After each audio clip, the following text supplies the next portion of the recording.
Pixel versus iPhone, the evergreen smartphone battle, and today I'm gonna do exactly that and engage the fanboys. I know I might be inviting trouble, but this should be fun. So what we're doing for this video is comparing the cameras on the newly launched Pixel 7a against the iPhone 14. Yeah, I know, the iPhone 14 is more expensive compared to the Pixel 7a, but that's exactly the point. Well, if you're watching me for the very first time, I'm Arshad, you're watching Trakin Tech English. Let this fun battle begin. So we're starting off with details from the primary camera, and in daylight, the iPhone 14's camera captures sharper details, finer textures compared to the Pixel 7a.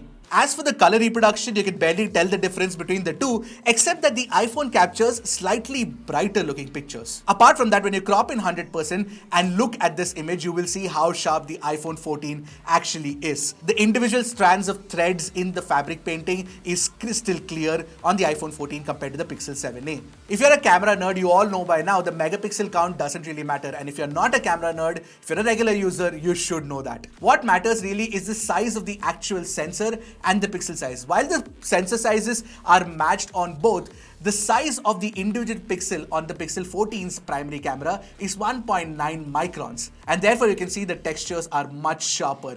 Pixel binned samples do not match up to actual pixels. Now moving on to dynamic range in pictures. In medium dynamic range scenes like this one, both the iPhone and Pixel do a fantastic job of dynamic range correction.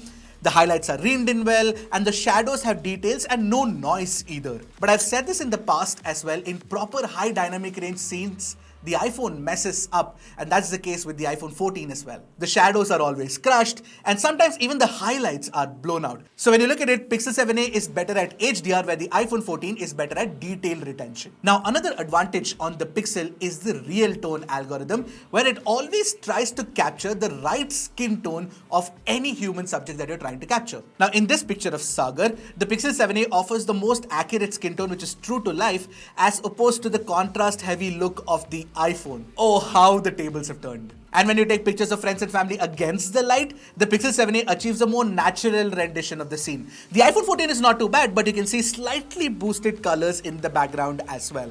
Moving on to portrait mode shots, the Pixel 7a tends to crop in 1.7 times to achieve the right size of the face, but it does a fantastic job of the edge cutout and the depth mapping. It is actually better than the iPhone 14 if you ask me. Now considering all the aspects in daylight photography, and I can't believe I am saying this, the Pixel 7a is the phone that I prefer over the iPhone 14. Well, this is the actual power of a well-tuned machine learning algorithm that Google has been developing for years now. By the way, if one of you is considering buying one of these phones, YouTube has a shopping portal now. Go check it out. There should be a buy link somewhere over there down below, and let me know what the shopping experience is like. Now moving on to low light pictures, however, the iPhone 14's crushed shadow continues to be a concern. Technically, the iPhone 14's primary camera is better suited for low light shots because you do get more details and definitely far less noise as well.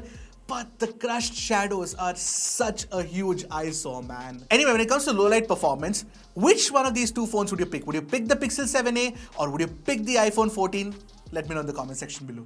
Overall, when you look at the primary camera performance, the Pixel 7a is such a capable performer, especially considering the price. It goes toe to toe with the iPhone 14 and sometimes even beats it. Moving on to the secondary ultra-wide angle camera, what I noticed is iPhone 14's pictures are slightly sharper than the Pixel 7a. Now both do offer the same 120-degree field of view lens. And when you talk about color sense consistency between the primary camera and the ultra-wide, both the phones are incredibly well-tuned. Again, just like the primary camera, where Pixel takes the lead is in HDR performance, HDR ultra-wide shots look better than the iPhone 14. In fact, the night sight algorithm with the ultra-wide angle camera beats the iPhone 14's ultra-wide definitively. So overall, for the ultra-wide angle camera performance, I would pick the Pixel. While the primary camera on the Pixel 7a is great at capturing skin tones with real tone, it's not the same case for the Selfie, which is a bit of a disappointment. In fact, the iPhone 14 selfie camera is much more capable. You get sharper details and a very natural rendition of the whole scene.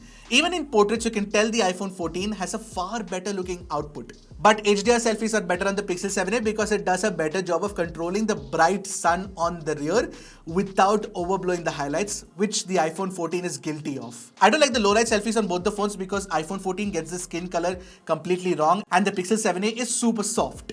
For what it is worth though, the iPhone 14's selfies are very detailed and not as soft as the Pixel 7a. Overall, if you're looking for a better selfie camera than the Pixel 7a's, then you will have to spend more for the iPhone 14. Now, video recording, you can shoot 4K 60 FPS using both the phones. And when I recorded videos, I noticed that the stabilization plus sound recording is better on the iPhone 14. Otherwise, both phones are equally matched, which is a great thing for the Pixel 7a considering its price. This is the video shot using the primary sensor of the iPhone 14. The resolution is capped at 4K 60 FPS. This video is shot using the primary sensor of the Pixel 7a. The resolution is capped at 4K 60 FPS. However, there's one distinctive advantage on the iPhone 14 is that you can shoot Dolby Vision videos with it. Ultrawide camera video recording capability of the iPhone 14 is better with the 60 FPS option available. You get more details and just generally better footage quality as well. Same is true for the selfie camera where the iPhone can shoot higher frames and is generally more detailed and rich looking. Except for the blown out highlights that you see, but if you shoot with Dolby Vision, that problem should be solved because you get that extended dynamic range to shoot with. But the main reason why a lot of folks would want to spend more money for a flagship camera experience is low light videography, and that's where the iPhone 14 beats the Pixel 7a easily. Just take a look at the footage. So like I said in the beginning, I did this comparison for fun, and it was fun to see the Pixel 7a beat the iPhone 14 in many scenarios. Especially the primary camera performance, the ultra wide angle camera performance is so good, man. But when it comes to selfies and video recording, the iPhone is definitely better, and that's where it takes the lead. But I've said this over and over again, the camera performance to price ratio of the Pixel 7a is exemplary. I really want to know what the iPhone 14 fans have to say here. So that's the end of this video, a comparison between the Pixel 7a and the iPhone 14. I hope you guys had fun watching it, as much fun as I had making it. And I'll see you guys in the next one. Until then, keep tracking and stay safe.